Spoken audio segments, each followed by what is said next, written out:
Alam mo ba, nasa Europe dapat ako ngayon.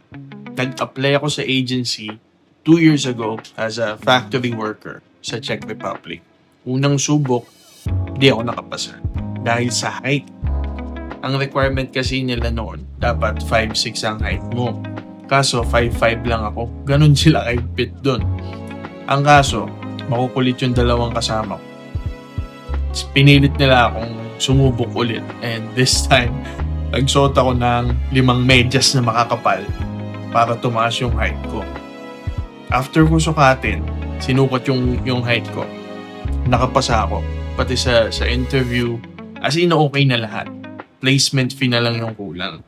Actually, gumawa kami ng video nung pumunta kaming Pangasinan.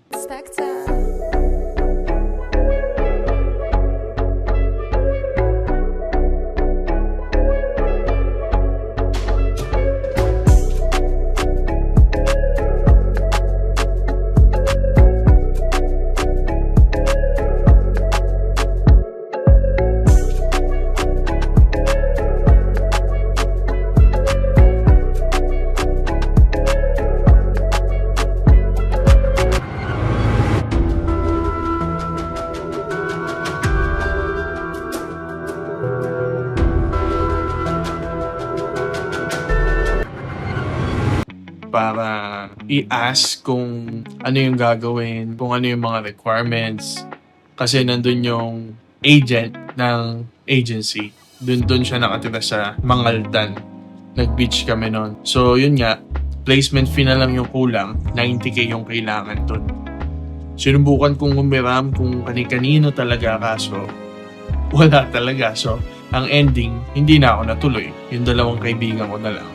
Tapos recently, umuwi sila at meron silang pasalubong sa akin. So, samahan mo akong buksan natin.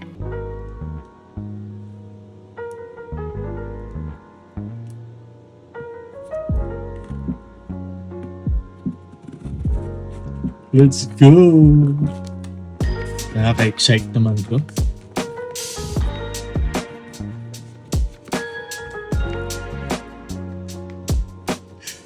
May alaala to. Binili to sa sa Mangaldan. Yung pumunta kami sa Mangaldan. Binili ni Sunny Boy.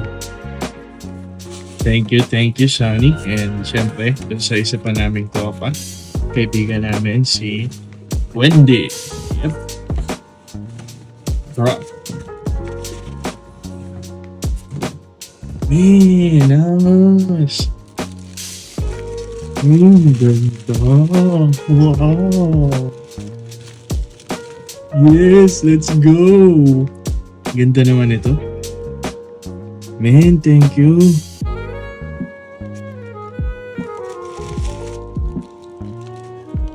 Ganda.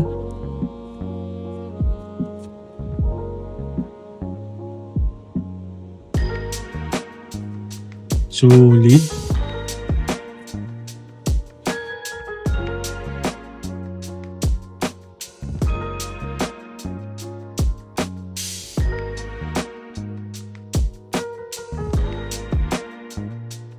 Ang ganda.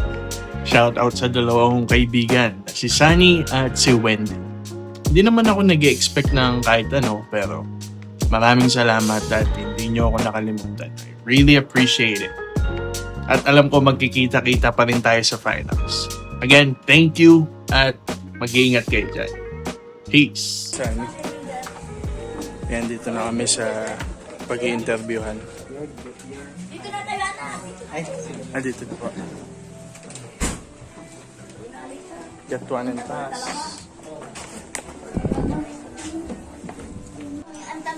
Food trip na.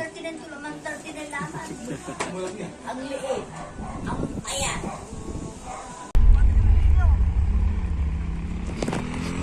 Sunny Boy, nahiwa.